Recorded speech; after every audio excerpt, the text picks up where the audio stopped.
ओम श्री गुरुभ्यो नमः। हरि ओम। शुक्लांबरधरं विष्णुं शशिवर्णं चतुर्भुजं प्रसन्नवदनं ध्यायेत् सर्वविघ्नोपशान्तये।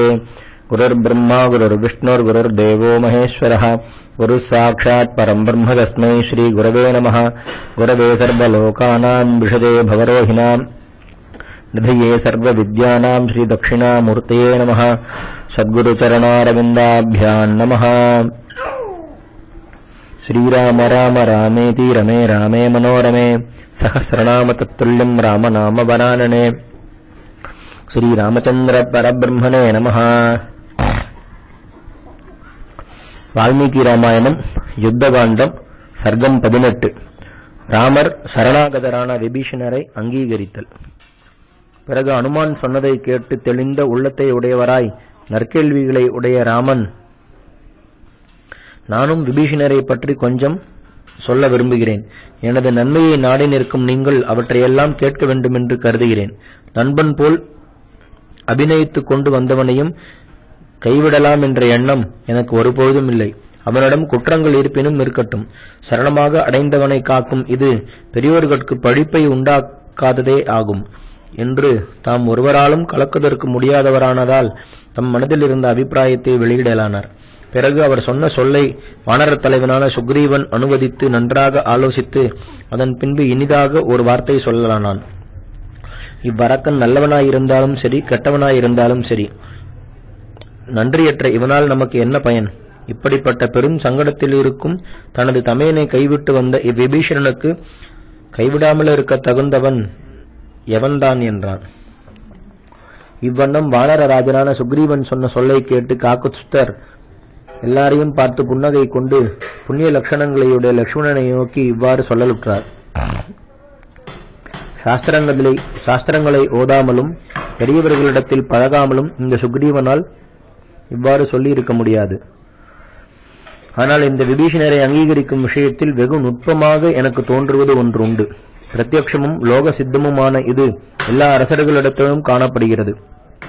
தமது குலத்திலே பிறந்த தயாதிகளும் அடுத்த நாட்டில் இருப்பவர்களும் ஒரு அரசர் சங்கடத்தில் இருக்கும்போது அவரை சமயம் பார்த்து கொல்லுகின்ற சத்துருக்கள் என்று சொல்லப்பட்டிருக்கிறார்கள்.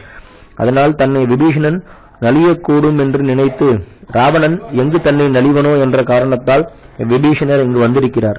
ஒரு குலத்திலேயே பிறந்த நன்னடக்கையை உடைய அரசர்கள் தங்கள் நன்மையை நாடின அக்குலத்தவர்களை கொண்டாடுகிறார்கள். என்றாலும் இவ்வரசர்கள் நல்லறிவு பராக்கிரமம் முதலிய குணங்களையுடைய தாயாதிகளை கண்டு பெரும்பாலும் சந்தேகத்தையே கொள்கிறார்கள். பகைப்படையை கை கொள்வதில் தாங்கள் சொன்ன தோஷத்தை குறித்து சாஸ்திரங்கள் சொல்கிறபடி நான் எடுத்து கூறுகிறேன். அதை கேளுங்கள். நாமோ விபீஷணருடைய குலத்தை சேர்ந்தவர்கள் அல்லர். அவ்வரக்கரோ தாம் ராஜ்யம் அடைவதை உத்தேசித்து நிற்கிறார். மேலும் அரக்கர்களும் பண்டிதர்களாயிருக்கலாம். ஆகையால் விபீஷணரை கை கொள்ள வேண்டும். மிகவும் துஷ்டர்களானவர்கள் பதறாமலும் இரார்கள், ஒருவரோடு ஒருவர் சேர்ந்தும் இரார்கள்.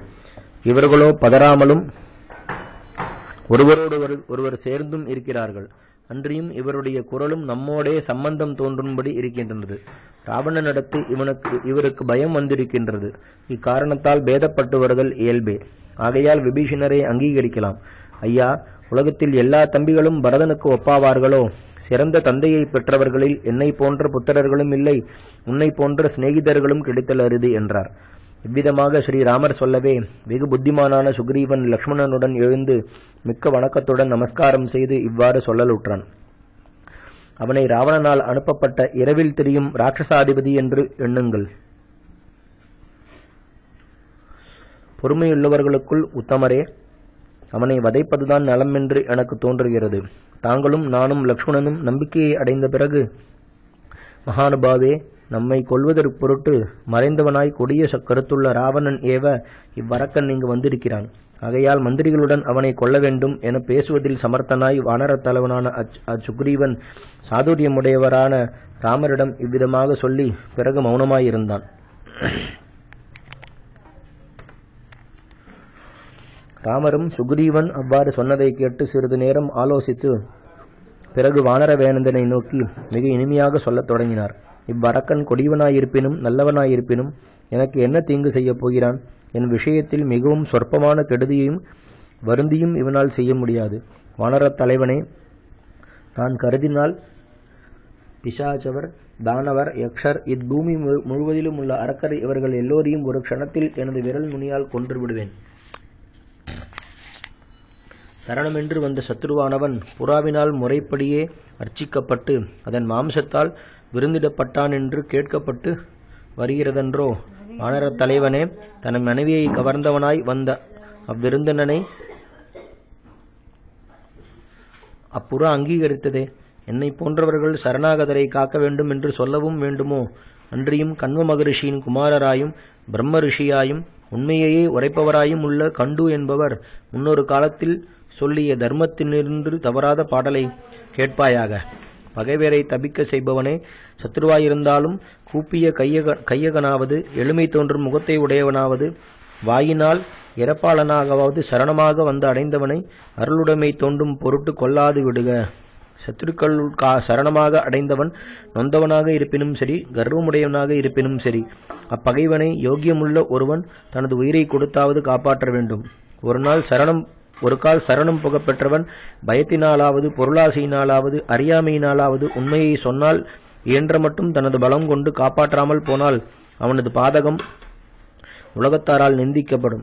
காப்பாற்றும் நிலைமையிலிருந்தும் ஒருவன் பார்த்து கொண்டிருக்கும் போதே சரணமடைந்தவன் பாதுகாக்கப்படாமல் வதைக்கப்படுவானேயானால் அச்சரணாகதன் அவ்வாறு தன்னை ரட்சியாதவனுடைய புண்ணியங்கள் அனைத்தையும் எடுத்துக்கொண்டு புண்ணிய பயனான உலகத்தில் போய் சேருகிறான். சரணமென்று அடைந்தவர்களை ரட்சியாவிட்டால்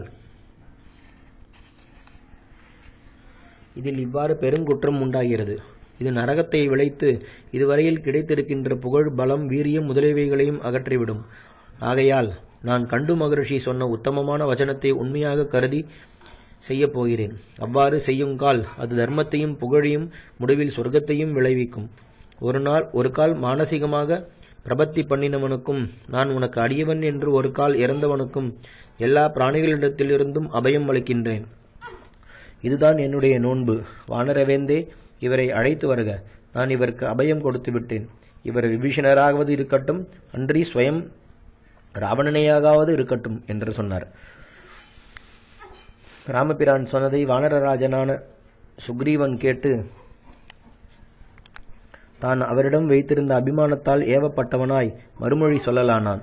தர்மங்களை அறிந்தவரே, எல்லா உலகங்களுக்கும் நாதனாக விளங்குபவரே, உலகங்களுக்கெல்லாம் சுகத்தை அளிப்பவரே, தாங்கள் சத்துவகுணத்தை உடையவர்களாய் சன்மார்க்கத்தை கைக்கொண்டு இனிதாக சொல்வதும் ஒரு ஆச்சரியமா?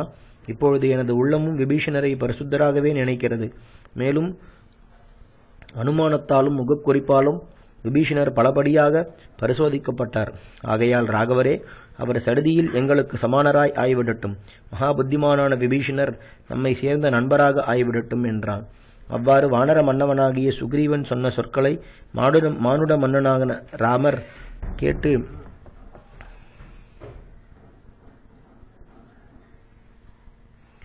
புறந்தாள் கருட பகவானுடன் நட்பு கொண்ட வண்ணம் வெகு சடுதியில் விபீஷணருடன் நட்பு கொண்டார்.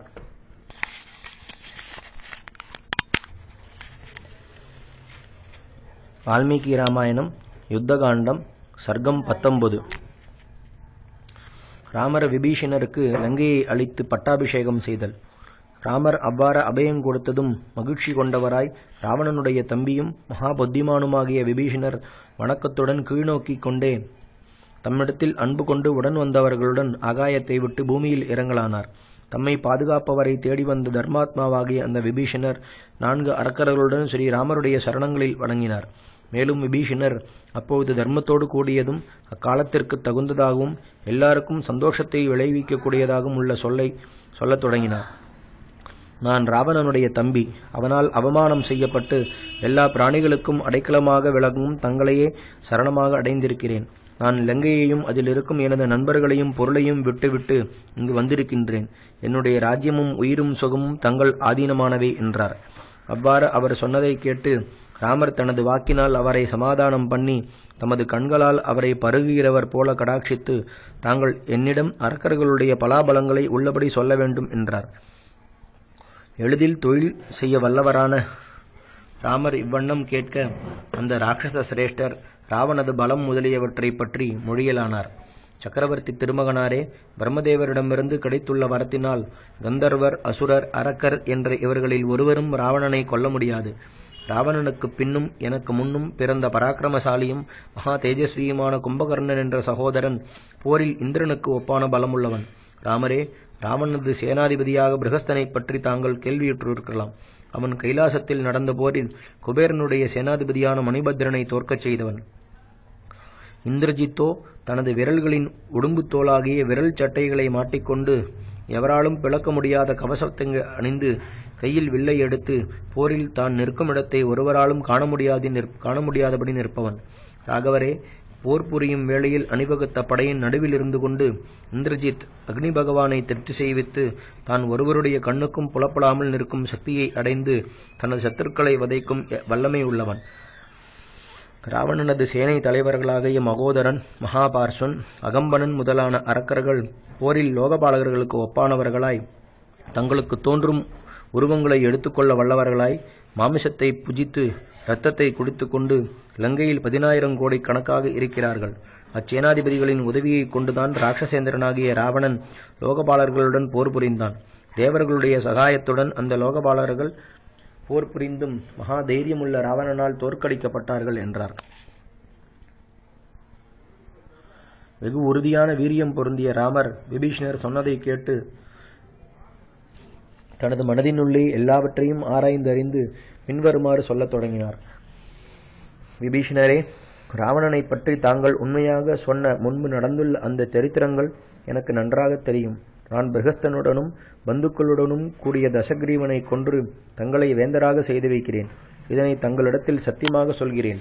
ராவணன் ரசாதலத்தில் சென்றாலும் பாதாளலோகம் சென்றாலும் பிரம்மதேவரிடமே சென்று ஒளிந்து கொண்டாலும் அவனை உயிர் பிழைத்திருக்கும்படி நான் விடப் போகிறதில்லை. குமாரர்களுடனும் சேனைகளுடனும் பந்துக்களுடனும் ராவணனை நான் போரில் கொள்ளாமல் அயோத்தியைக்கு திரும்பி போகிறதில்லை. எனது 3 சகோதரர்களின் மேலும் ஆணையிட்டு சொல்கிறேன் என்றார். எளிதாக தொழில் செய்ய வல்ல அவ்விராமருடைய சொற்களை தர்மாத்மாவாகிய விபீஷணர் கேட்டு தமது தலையால் ராமரை வணங்கி மறுபடியும் சொல்லலானார். ராகவரே, என்னுடைய வலிமைக்கு ஏன்ற மட்டும் அரக்கர்களை கொல்வதில் துணை புரிவதிலும் லங்கையை தகைவதிலும் உதவி செய்வேன். நான் சேனையின் நடுவிலும் புகுவேன் என்றார். இப்படி சொல்லும் விபீஷணரை ராமர் தழுவிக்கொண்டு வெகு சந்தோஷத்துடன் லக்ஷ்மணரை பார்த்து, அடைந்தோர்க்கு பெருமையை கொடுப்பவனே, சமுத்திரத்திலிருந்து ஜலம் கொண்டு வருக. அந்த தீர்த்தத்தால் பேரறிவினராகிய இந்த விபீஷணருக்கு சீக்கிரம் ராட்சச ராஜாவாக பட்டாபிஷேகம் செய்து வைப்பாய். நான் அவரிடம் அனுகிரகம் கொண்டிருக்கிறேன் என்றார். இவ்விதமாக ராமர் சொன்னதும் தமையனார் கட்டளையிட்டபடி இளைய பெருமாளும் வானர சிரேஷ்டர்கள் நடுவில் விபீஷணரை அரக்கவேந்தராக பட்டாபிஷேகம் செய்து வைத்தார்.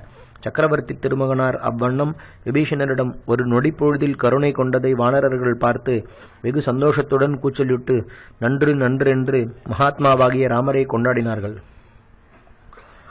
அதன் பிறகு அனுமானும் சுக்ரீவனும் விபீஷணரை பார்த்து, மகாபலசாலிகளான வானரர்கள் அடங்கிய இச்சேனையுடன் நாம் எல்லோரும் கடக்க முடியாததும் வருண பகவானுக்கு இருப்பிடமுமான இக்கடலை கடப்பது எப்படி? நதிகளுக்கும் நதங்களுக்கும் நாயகனாக விளங்கும் இச்சமுத்திரத்தை வலிமை கொண்டு சைன்யங்களுடன் நாங்கள் யாவரும் எப்படி தாண்டுவோம்? இவ்விஷயத்தில் எங்களுக்கு உபாயம் ஒன்றும் புலப்படவில்லை என்றார்கள்.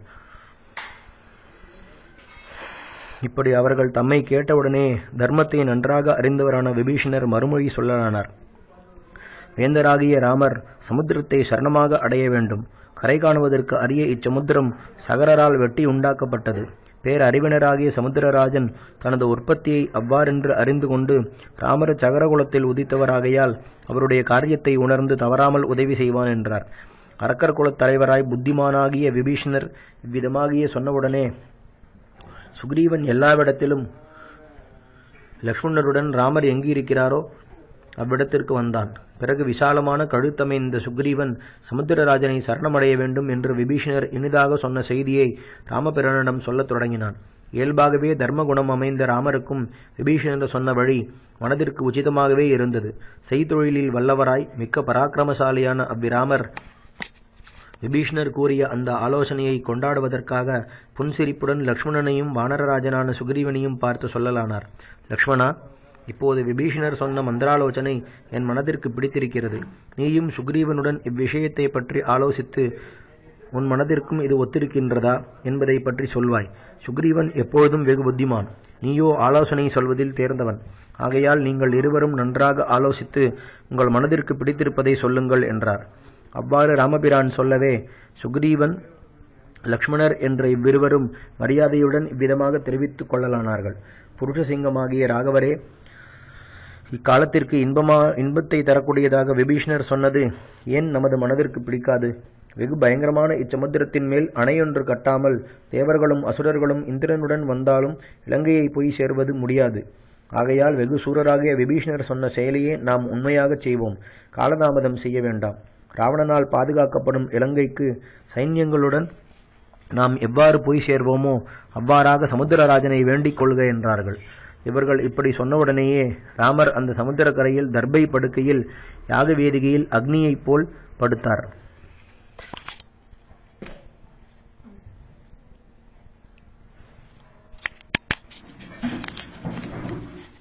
வால்மீகி ராமாயணம் யுத்தகாண்டம் சர்க்கம் 20. சுகன் என்பவனது தூது. பிறகு சுக்ரீவனால் ரட்சிக்கப்பட்டு அங்கு தங்கிய வானர சேனையை அதிபராக்கிரமமுள்ள சார்தூலன் என்ற அரக்கன் வந்து பார்த்தான். மிக கொடியவனும் அரக்கர்கள் மன்னவனுமாய் விளங்கிய ராவணனுடைய ஒற்றனாகிய அவ்வரக்கன் அந்த சைன்யத்தை சமீபித்து வெகு ஜாகிரதையாக முழுவதும் பார்த்து வெகு வேகமாக இலங்கையை சேர்ந்து ராவணன் முன்பு நின்று சொல்லலானான். வானரர்களும் ருக்ஷகர்களும் நிரம்பிய பெருஞ்சேனை இலங்கையை நோக்கி வந்துவிட்டது. அச்சேனையோ அளவிட முடியாமலும் உள்ளே பிரவேசிக்க முடியாமலும் இரண்டாவது சமுத்திரம் போல் விளங்குகிறது. தசரத ராஜகுமாரர்களாய் சகோதரர்களான அந்த ராமலக்ஷ்மணர்கள் சிறந்த ஆயுதங்களை தரித்து கொண்டு சீதாதேவி இருக்குமிடத்தை தேடி வந்துவிட்டார்கள். அவ்விருவரும் வெகு காந்தியுடன் விளங்கிக் கொண்டு இச்சமுத்திரத்தின் அக்கறையை வந்து சேர்ந்திருக்கிறார்கள். அவர்களுடைய சேனையோ நாற்புறத்திலும் 10 யோஜனை தூரம் விசாலமாக பறந்து நிற்கிறது. மகாராஜாவே, நான் மேல் நோக்காக அறிந்த இவ்விஷயத்தின் உண்மையை தாங்கள் உண்மையாக அறிந்து கொள்ள வேண்டும். மகாராஜாவே, தங்கள் வேவுகாரர்கள் உடனே சென்று இவ்விஷயத்தின் உண்மையை விரைவாக அறிந்து வர வேண்டும். இந்த ராமன் விஷயத்தில் சீதையை திருப்பிக் கொடுத்தலையாவது வேதம் செய்தலையாவது சாந்தமான வழியில் நடத்தலையாவது உபயோகிக்க வேண்டும் என்றான். அரக்கர்களுக்கு தலைவனான ராவணன் சார்தூலன் சொன்ன சொல்லை கேட்டு தான் செய்ய வேண்டியதை பற்றி ஜாகிரதையாக தீர்மானம் பண்ணிக்கொண்டு பரபரப்புடன் வெகு சமர்த்தனான சுகன் என்ற அரக்கனை நோக்கி பின்வருமாறு சொல்லலுற்றான். நீ சுக்ரீவ மகாராஜாவிடம் சென்று இனிமையான சிறந்த சொற்களால் பின்வாங்காமல் நான் சொன்னதாக சில சங்கதிகளை சொல்ல வேண்டும். மகாராஜரே, தாங்களோ உயர்குலத்தில் பிறந்திருக்கிறீர்கள். மகாபலவான், ருக்ஷரஜஸ் என்பவருடைய புதல்வர். தாங்கள் ராமனோடு நட்பை கொண்டிருப்பதில் தங்களுக்கு லாபமும் இல்லை, நஷ்டமும் இல்லை. வானர தலைவரே, தாங்கள் என்னுடைய சகோதரருக்கு சமமானவர். புத்திமானான தசரத குமாரனது மனைவியை நான் எடுத்து வந்தேன் என்றால் அதனால் தங்களுக்கு என்ன? சுக்ரீவரே, தாங்கள் கிஷ்கிந்தைக்கு திரும்பி விடுக. பிரயாசப்பட்டாலும் வானரர்கள் இவ்விலங்கையில் புகுதல் முடியாது. தேவர்களாலும் கந்தர்வர்களாலும் கூட நுழைய முடியாத இந்த இலங்கையில் அற்பரான மானிடர்களும் வானரர்களும் எவ்வாறு புகுவார்கள் என்றான். ராவணன் இவ்வாறு கட்டளையிட்டதும் சுகன் என்ற அவ்வரக்கன் ஒரு பக்ஷி ரூபம் எடுத்துக்கொண்டு சரேல் என்று ஆகாயத்தில் கிளம்பி சமுத்திரத்தின் மேலாக வெகு தூரம் பறந்து வழியை கடந்து வந்து ஆகாயத்தில் நின்று கொண்டு அதிபாதகனாகிய ராவணன் கட்டளையிட்டபடி சுக்ரீவனிடம் சொன்னான். அவன் அவ்வாறு சொன்னதை கேட்டவுடனே வானரர்கள் அவனை கொல்லவும் அவன் இறகுகளை முடிக்கவும் எண்ணம் கொண்டவர்களாய் ஆகாயத்தில் கிளம்பி சூழ்ந்து கொண்டார்கள். அவ்வானரர்கள் கையில் கட்டுண்ட அவ்வரக்கன் அவர்களால் ஆகாயத்திலிருந்து விரைவாக பூமியில் வீழ்த்தப் பெற்றான். வானரர்கள் தன்னை அதிகமாக பீடிக்கும் பொழுது சுகன் பின்வருமாறு கதறலானான். காகுத்ஸ்தரே, தூதர்களை கொல்லுகின்றதில்லையே, ஆகையால் இவ்வானரர்கள் எல்லோரையும் என்னை பீடியாதபடி தடுக்க வேண்டும். எந்த தூதன் தனது எஜமானனது அபிப்பிராயத்தை விட்டு தன் அபிப்பிராயத்தை சொல்லுகிறானோ, சொல்லாததை சொல்லுகிறானோ அவனை கொல்வதற்கு உரியவனாவான் என்றான். இவ்வாறு சுகன் சொல்லி புலம்பியதை ராமர் கேட்டு அவனை வதைக்கும் வானரர்களை நோக்கி இவனை கொல்லாதேயுங்கள் என்று கட்டளையிட்டார்.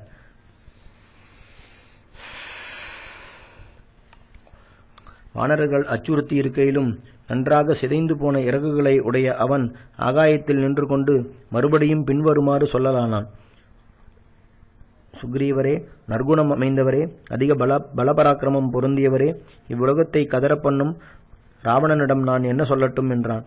இவ்வண்ணம் அவ்வரக்கன் கேட்கவே ராவணனுடைய வேவுகாரனான அவனை நோக்கி மகாபலவானும் எளிமையற்ற மனமுள்ளவனும் வானரவேந்தனுமான அந்த சுக்ரீவன் மறுமொழி சொல்லலுற்றான்.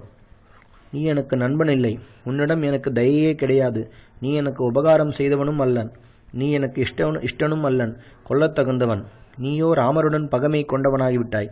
ஆகவே வாலியைப் போலவே நீயும் வதைக்கத் தகுந்தவனே ஆவாய். அரக்கர் தலைவனே, உன்னை நான் புத்திரர்கள், பந்துக்கள், தயாதி கூட்டங்கள் உட்பட சீக்கிரம் வதைப்பேன். எனது பெரும் சேனையுடன் வந்து சேர்ந்து வெகு சீக்கிரத்தில் லங்கை முழுவதையும் நான் சாம்பலாக பண்ணுகிறேன். எல்லா தேவர்களுடன் கூட இந்திரனே வந்து உன்னை பாதுகாத்த போதிலும், நீ பாதாள லோகம் சென்று பதுங்கிக் கொண்டாலும், சூரிய துவாரத்தை அடைந்து மறைந்து கொண்டாலும், அடா பேதாய் ராவணா, நீ ராமரிடமிருந்து தப்பப் போகிறதில்லை. இம்மூவுலகங்களிலும் இச்சாபத்திலிருந்து உன்னை காக்கும் சாமர்த்தியமுள்ளவர்களாக பிசாச்சர், ராட்சசர், கந்தர்வர், அசுரர் என்று இவர்களில் ஒருவரையும் காணோம். நரையால் தளர்ந்து தொழில் செய்ய வலிமையற்ற ஜடாவை கொன்றுவிட்டாய் என்ற இதில் உனக்கு என்ன வீரியம் உண்டு? ராமர் முன்பாகவும் லக்ஷ்மணர் சமீபத்தில் இருக்கும்போதும் நீண்ட கண்களையுடைய சீதையை கவர்ந்தாயோ? அச்சீதையை கவர்ந்தபோது வரப்போகிற தீமையை உணராதவனாயினாய். நீ ரகுநாதர் மகாபலம் பொருந்திய மகாத்மாவென்றும் தேவர்களாலும் தகைய முடியாதவர் என்றும் அறிந்து கொள்ளவில்லை. அவர்தான் உன் பிராணனை வாங்கிவிடப் போகிறார் என்றான். அதன் பின்பு வாலியின் குமாரனான அங்கதன் என்ற வானரன் வீரன், மகாராஜரே, இவன் தூதன் அல்லன், வேவுகாரன் என்றே எனக்கு தோன்றுகிறது. நமது பலம் இவ்வளவென்று இங்கே இருக்கும் இவன் கண்டுகொண்டானன்றோ? இவன் இலங்கைக்கு திரும்பி போக வேண்டாம், இவனை பிடித்துக் கொள்ளுங்கள், இதுதான் எனக்கு மிகவும் விருப்பமாக இருக்கிறது என்றான். அதன் பிறகு சுக்ரீவன் கட்டளையிடவே வானரர்கள் ஆகாயத்தில் கிளம்பி பிடித்து அனாதையாய் புலம்புகின்ற அவனை கட்டினார்கள். வெகு கோபம் கொண்ட அவ்வானரர்கள் அங்கு சுகனை இம்சிக்கவே அவன் மகாத்மாவாகிய ராமரை நோக்கி கதற தலைப்பட்டான். ஐயோ, எனது இறகுகளை பலாத்காரமாக பிச்சுகிறார்களே, எனது கண்களை தோண்டுகிறார்களே, நான் இவ்விடத்திலேயே மறிப்பேனேயானால் பிறந்த இரவு தொடங்கி மறிக்கின்ற இவ்விரவு வரையில் நான் செய்துள்ள பாவங்கள் அவ்வளவும் தங்களை சேர கடவது என்று கதறினான். இப்படி அவன் கதறியதை கேட்ட ராமர், தூதனாக வந்தை அவனை கொல்ல வேண்டாம், அவனை விடுங்கள் என்று சொல்லி அவனை பந்தத்திலிருந்து விடுவிட்டார்.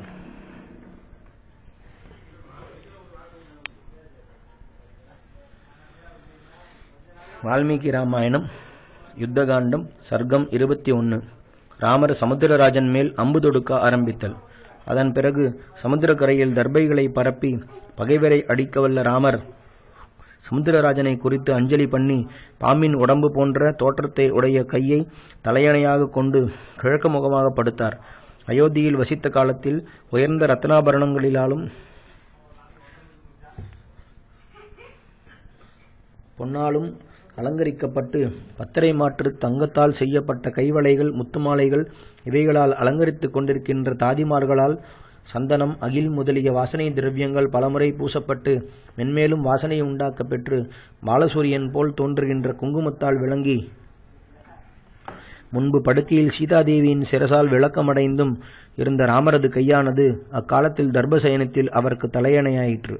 கங்கையின் ஜலத்தில் இருக்கும் தக்ஷகன் என்ற சர்ப்பராஜனது உடல் போன்று நுகத்தடி போன்றும் சத்துருக்களுடைய துயரத்தை வளர்த்தும் நண்பர்களுடைய சந்தோஷத்தை பெருக்கியும் நீண்டும் சமுத்திரம் வரையிலுள்ள பூமி பாகத்திற்கு ஆதாரமாகவும் அடிக்கடி இடப்பக்கமாக அம்பை தள்ளுவதனால் நாணிப்பட்டு காழ்பேரியும் உழல்தடி போன்றும் பசுக்களை ஆயிரக்கணக்காக அந்தணர்களுக்கு தானம் செய்தும் இருந்த தமது வழக்கையை வல்லவரும் மகானுபாவருமான ராமர் தலையணையாகவே வைத்துக்கொண்டு இன்று எனக்கு மரணமாவது சம்பவிக்கட்டும் அல்லது சமுத்திரத்தை கடத்தலாவது ஆக வேண்டும் என்று நிச்சயித்து மனோவாக்கயங்களில் நியமம் உள்ளவராய் தர்மசாஸ்திர பிரகாரம் சமுத்திரராஜனை குறித்து படுக்கலானார். தர்பை பரப்பிய வெறுந்தரையின் மேல் நோன்பு வழுவாமல் ராமர் படுத்திருக்கையில் 3 இரவுகள் கழிந்தன. இவ்வாறு நியாயத்தை அறிந்து தர்மத்தில் அன்புள்ளவராகிய ராமர் நதிகளுக்கு தலைவனாகிய சமுத்திரராஜனை குறித்து 3 இரவு தவம் புரிந்தார். வெகு நியமமுள்ள ராமர் தகுதிக்கு ஏற்ப பூஜித்த போதிலும் மூடனான சமுத்திரராஜன் அப்பொழுது ராமருக்கு தரிசனம் கொடுக்கவில்லை. அதன் மேல் ராமர் சமுத்திரராஜன் மீது அதிக கோபம் கொண்டவராய் தமது கடைக்கண்கள் சிவக்க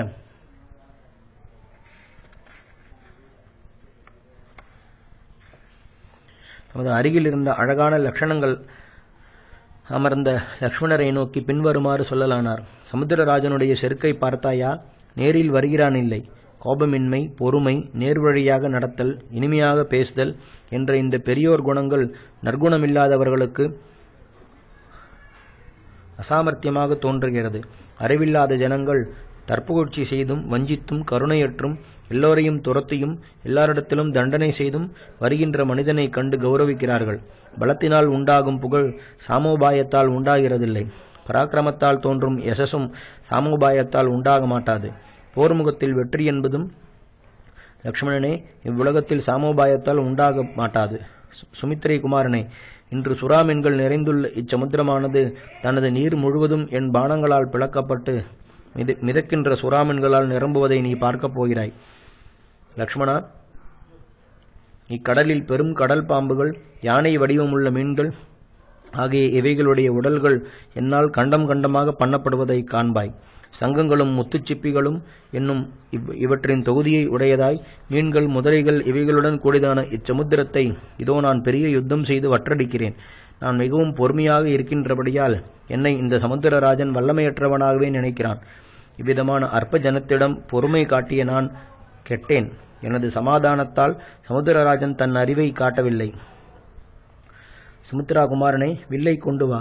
பார்வையில் விஷத்தை கொண்டுள்ள சர்ப்பங்களுக்கு ஒப்பான பானங்களையும் கொண்டு வா. இச்சமுத்திரத்தை வற்றடைக்கப் போகிறேன். வானரர்கள் தடையின்றி காலால் நடந்து செல்லட்டும். எவராலும் கலக்க முடியாத கடலையும் நான் கோபம் கொண்டவனாய் இன்று கலக்கி விடுகிறேன். கரையை கடக்காமலேயே அலைகளை உடையதாய் நிற்கும் சமுத்திரத்தை எனது பானங்களால் வரம்பு கடக்கும் வண்ணம் செய்து விடுகிறேன்.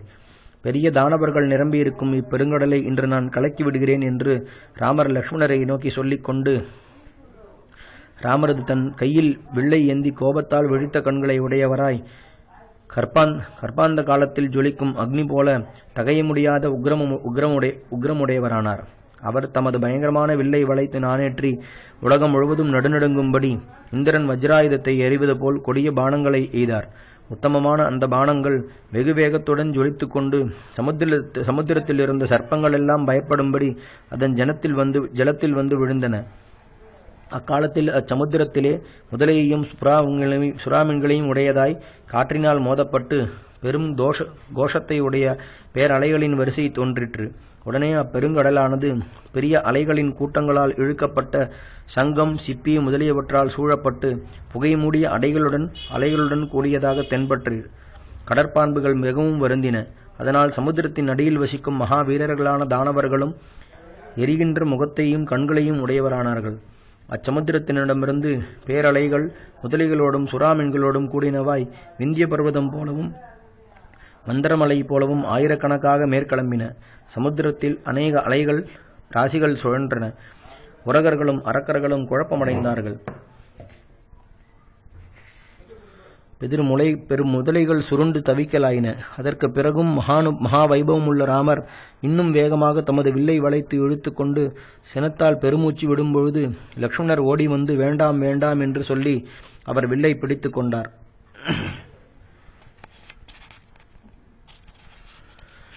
வால்மீகி ராமாயணம் யுத்தகாண்டம் சர்க்கம் 22. சமுத்திரத்தில் அணை கட்டி யாவரும் கடந்து செல்லுதல். அதன் பிறகு ரகுநந்தனர் சமுத்திரத்தை பார்த்து, பெருங்கடலே, இன்றைய தினம் நான் உன்னை பாதாளம் வரையில் வற்றும்படி செய்கிறேன். சாகரமே, எனது அம்புகளால் ஜலமும் வறண்டு ஊற்றுக்கண்களும் வற்றி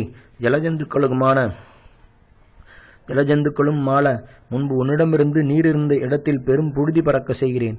சமுத்திரமே, என் வில்லிலிருந்து பிரயோகிக்கப்பட்ட அம்பு மாறியால் வானரர்கள் காலாலேயே உனது அக்கறையை சேர்வார்கள். தானவர்களின் இருப்பிடமே, எனது பலத்தையும் பராக்கிரமத்தையும் தெரிந்து கொள்ளவில்லை. என்னால் உனக்கு விளையப் போகிற சங்கடத்தையும் நீ அறியவில்லை என்று சொல்லி மகாபலம் பொருந்தின அந்த ராமர் தமது வில்லில் சிறந்த பிரம்மதண்டத்திற்கு ஒப்பான பானம் ஒன்றை தொடுத்து பிரம்மாஸ்திர மந்திரத்தை அபிமந்திரித்து நாணை இழுக்கலானார். ராகவர் தமது வில்லை இவ்வண்ணம் வளைத்து நாணேற்றிய போது திடீரென்று ஆகாசமும் பூமியும் பிளந்தன போல் பர்வதங்கள் நடுநடுங்கின. இருள் உலகம் முழுவதையும் மூடலாயிற்று. திசைகள் விளங்கவே இல்லை. பொய்கைகளும் ஆறுகளும் திடீரென்று குழம்பிவிட்டன. சந்திர சூரியர்கள் நட்சத்திரங்களுடன் வக்கரமாக செல்லலாயினர். அப்போது ஆகாசம் சூரியன் ஒளி சிறிது பிரகாசிக்க இருள் மூடியதாய் 100 கொள்ளிக்கட்டைகளால் எரிக்கப்பட்டது போல் விளங்கிற்று. காது கொடுத்து கேட்க முடியாத பெருமுழக்கத்துடன் பல இடிகள் ஆகாயத்திலிருந்து விழுந்தன. ஆகாயத்திலே திடீரென்று தோன்றி மேகங்கள் சஞ்சரித்தன. காற்றானது எதிர்பாராமல் ஆகாசத்திலிருந்து கிளம்பி மரங்களை முறித்தும் மேகங்களை தள்ளியும் மலைகளின் சிகரத்தையும் துண்டு மலைகளையும் பெயர்த்து கொண்டும் அடித்தது. பெருமேகங்கள் ஆகாசத்தை அளாவிக் கொண்டு ஒருங்கு சேர்ந்து பேரொளியுடன் மின்னல்களை உண்டு பண்ணின. அவை பேரிடிகளாயின. கண்ணுக்கு புலப்படும் எல்லா பிராணிகளும் காணப்படாத பூதங்களும் அஞ்சினவாய் கதறி இடிமுழக்கம் போல் பயங்கரமாக சப்தித்தன. எல்லா பிராணிகளும் அச்சமடைந்து உறங்குவன போல் பூமியில் படுத்து கொண்டன. அவை அதிக ஏக்கமடைந்தவனவளாய் தாங்கள் படுத்த இடங்களை விட்டு நகரவே இல்லை. பிறகு அலைகளையும் நாகங்களையும் அரக்கர்களையும் கொண்டுள்ள அப்பெரும் சமுத்திரமானது ராமர் வேகமாக அம்பை பிரயோகிக்கத் தொடங்கிய போது தன்னிடம் அடங்கியுள்ள பிராணிகளுடன் அதிக பயங்கரமான வேகத்தை உடையதாயிற்று. பிரளய காலம் என்பது அப்போது கிட்டாமல் இருந்த போதிலும் சமுத்திரமானது கரை புரண்டு ஒரு யோஜனை தூரம் ஓடிற்று. முன்பு செருக்கடைந்திருந்த சமுத்திரராஜன் அவ்வாறு அஞ்சி ஓடிய போது தமது சத்துருக்களை வதம் செய்யும் ராமர் அம்பை தொடுக்கவில்லை. அதன் பிறகு பெருமலையாகிய மேருவினின்று சூரிய பகவான் உதிப்பது போல அப்பெருங்கடலின் மத்தியிலிருந்து சமுத்திரராஜன் எரிகிற வாயையுடைய பன்னர்களுடன் தோன்றினான். அப்போது அவன் வழுவழுப்பான வைடூரியங்களைப் போல தோன்றியும் சிவந்த மாலைகளையும் வஸ்திரங்களையும் தரித்தும் தாமரை இதழ் போன்ற கண்களை பெற்றும் தேவலோகத்திலிருந்து உண்டான கற்பக மலர் மாலையை தனது தலையில் அணிந்தும் உயர்ந்த பொன் அணிகள் பல தரித்தும் தன்னிடத்தில் உண்டாகிய பலவகை ரத்தினங்களால் இழைக்கப்பட்ட உயர்ந்த ஆபரணங்களை பூண்டு பலவகை காவிக் கற்களால் நிறைந்து விளங்கும் இமய பர்வதம் போல் விளங்கினான். மேக மாலைகளாலும் காற்றாலும் குழப்பமடைந்த அச்சமுத்திரராஜன் கௌஸ்துபமணிக்கு சகோதரமான ரத்னத்தை நடுநாயமாக வைத்து இழைக்கப்பட்ட அழகான முத்துமாலையை தனது விசாலமான மார்பில் அசைந்தாட அலைகளின் சமுத்திரங்கள் சுழன்று நிற்க பெரு முதலைகள் வட்டமிடவும் உரகர்களும் அரக்கர்களும் மனம் குழம்பவும் வெளியில் தோன்றி முதலில் ஸ்ரீ ராமநாமத்தை சொல்லி அழைத்துக் கொண்டே அஞ்சலி செய்து வில்லும் கையுமாக நிற்கும் அந்த ராமபிரானை பார்த்து பின்வருமாறு சொல்லலானான். ரகுபுங்கவரே, சாந்தரே, பிருத்திவி, வாயு, ஆகாசம், ஜலம், அக்னி இவைகள் யாவும் நெடுநாளாக தங்களுக்கு இயல்பென்று ஏற்பட்டிருக்கும் வழியில் பிறழாமல் இருக்கின்றன. ஆகவே ஆழம் அளவிட முடியாததென்பதும் பிறரால் தாண்ட முடியாததென்பதும் எனக்கு இயற்கை. தரை காணப்படுவதென்பது என் இயற்கைக்கு விரோதம். அவ்விஷயமாய் நான் சொல்வதை கேளுங்கள். சக்கரவர்த்தி திருமகனாரே, நான் விருப்பம் கொண்டாவது உலோப குணம் கொண்டாவது பயந்தாவது மீன்களாலும் முதலைகளாலும் நிரம்பியிருக்கும் எனது ஜலத்தை வருந்தியும் ஸ்தம்பனம் செய்யக்கூடாது. ஆனால் எவ்வித உபாயத்தால் நானும் என்னை பொறுப்பேனோ, எவ்வாறு முதலைகள் ஒருவகை தீங்கும் செய்யாமல் இருக்க சேனைகள் என்னை தாண்டி செல்லுமோ அவ்வாறு செய்வேன். வானரர்கள் என்னை கடக்குமாறு அணை கட்டுகையில் அதனை அடித்துக் கொண்டு போகாமல் நிலம் போல நிற்கச் செய்கிறேன் என்றான்.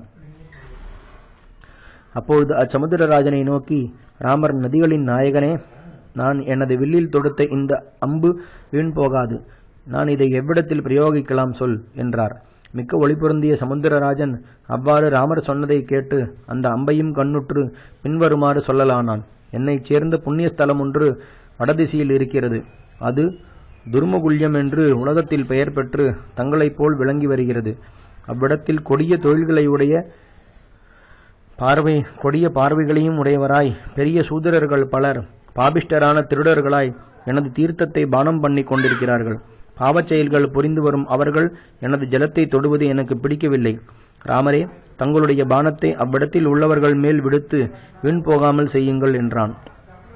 வீரராகிய அந்த ராமர் சமுத்திரராஜன் அவ்வாறு சொன்னதை கேட்டு அவன் குறித்த இடத்தை நோக்கி எரிகின்ற அந்த பானத்தை பிரயோகித்தார்.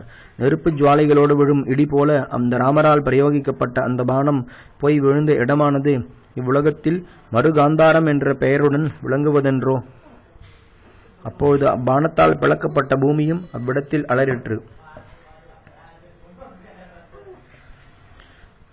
அப்பானம் குத்தின பிளப்பின் வழியாக ரசாதலத்திலிருந்து ஜலம் பொங்கி வழியலாயிற்று.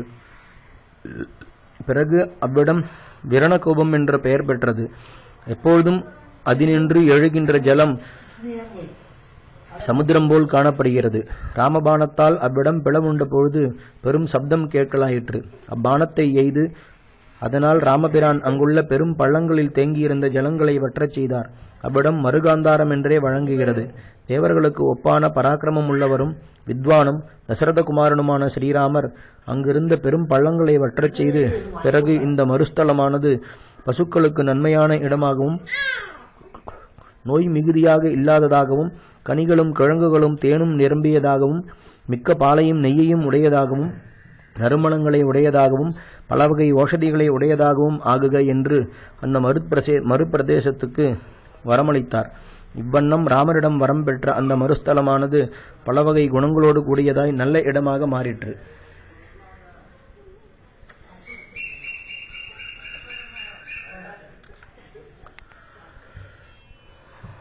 அவ்வாறு துர்மகுல்யம் என்ற இடம் மாறுபட்டதும் நதிகளின் நாயகனான சமுத்திரராஜன் கலைகளையெல்லாம் அறிந்த ராமரை பார்த்து பின்வருமாறு சொல்லலானான். சாந்தமூர்த்தியே, இவன் நலன் என்ற வானரன் விஸ்வகர்மாவினுடைய புதல்வன். தந்தையினிடத்தில் வரம் பெற்ற செல்வ புதல்வன். விஸ்வகர்மாவிற்கு ஒப்பானவன். அதிக சுறுசுறுப்புள்ள இவ்வானரன் என்மேல் அணை கட்டட்டும். அவ்வணையை நான் தாங்குகிறேன். இவன் தனது தந்தை எப்படியோ அப்படியே வல்லமையுள்ளவன் என்று இவ்விதமாக சொல்லி சமுத்திரராஜன் மறைந்ததும் மகாபலம் பொருந்தினவனும் வானர சிரேஷ்டனுமான நலன் எழுந்து ராமரை பார்த்து பின்வருமாறு சொல்லலானான். விசாலமான இந்த சமுத்திரத்தின் மீது நான் என் தந்தையின் வல்லமையை கைப்பற்றினவனாய் அணையை கட்டுகிறேன். சமுத்திரராஜன் சொன்னது உண்மையே. இவ்வுலகத்தில் புருஷனுக்கு தண்டோபாயமே சிறந்ததென்பது என்னுடைய கருத்து. அயோக்கியர்களிடம் பொறுமை, சாமம், தானம் என்பவற்றை உபயோகித்தல் தீமையே. கொடிய இச்சாகரம் தண்டபயத்தாலல்லவோ தன்மேல் அணை கட்டுமாறு இப்பொழுது வாக்களித்தது. முன்பு மந்திரமலையில் எனது தாய் இருந்தபோது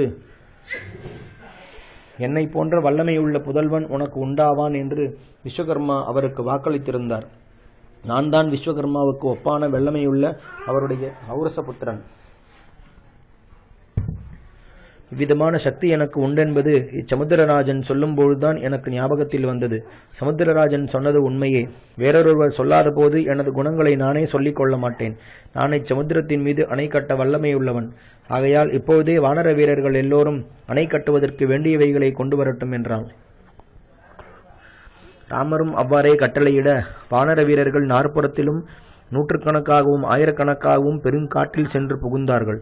மலைகள் போன்ற உருவத்துடன் விளங்கின அவ்வானர சிரேஷ்டர்கள் மரங்களை வேரோடு பெயர்த்து சமுத்திரத்திற்கு அருகில் இழுத்து வந்தார்கள். அவ்வானரர்கள் ஆச்சா, அஸ்வகர்ணம், தவம், மூங்கில், வெண்பாலை, மருதம், பனை, திலகம், தினிஷம், வில்வம், எழிலைம்பாலை, மலர்கள் நிறைந்த கர்ணிகாரம், மா, அசோகம் என்ற மரங்களால் சமுத்திரத்தை நிரப்பினார்கள். இந்திரத்வஜத்தை ஏந்தி வருவது போல் வானர வீரர்கள் வேருடனும் வேறு இல்லாமலும் மரங்களை தூக்கி வந்தார்கள். இன்னும் அக்காட்டில் 4 பக்கங்களிலிருந்தும் சிறுபனை, மாதுளை, தெங்கு, தான்றி, மகிழ், கருங்காலி, வேம்பு முதலிய மரங்களையும் அவ்வானரர்கள் பிடுங்கி வந்தார்கள். அன்றியும் மகாபலமுள்ள அவ்வானர வீரர்கள் யானைகள் போல் பெரியவைகளாய் இருந்த பெரும் கற்களையும் மரங்களையும் மலைகளையும் வேருடன் பறித்து எந்திரங்களால் தூக்கி வந்தார்கள். மலைகள் ஜலத்தில் போடப்பட்ட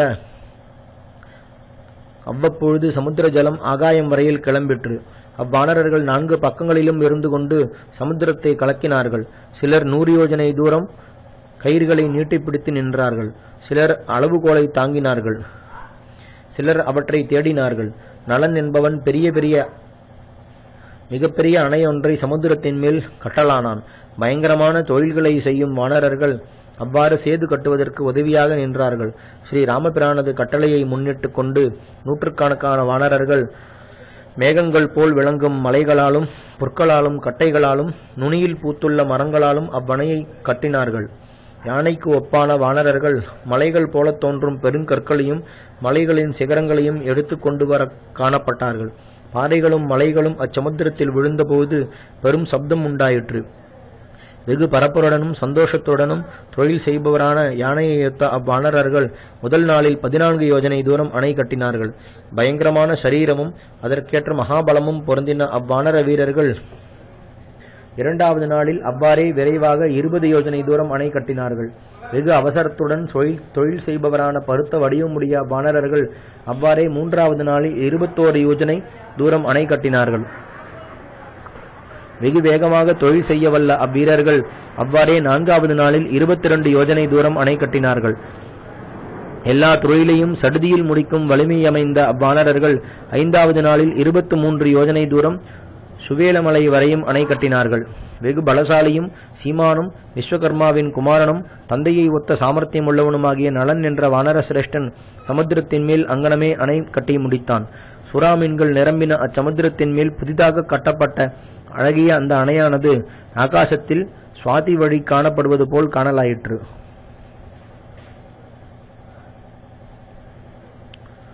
பிறகு அவ்வதிசயத்தை பார்க்க விரும்பி தேவர்களும் கந்தர்வர்களும் சித்தர்களும் மகர்ஷிகளும் ஆகாசத்தில் வந்து நின்றார்கள்.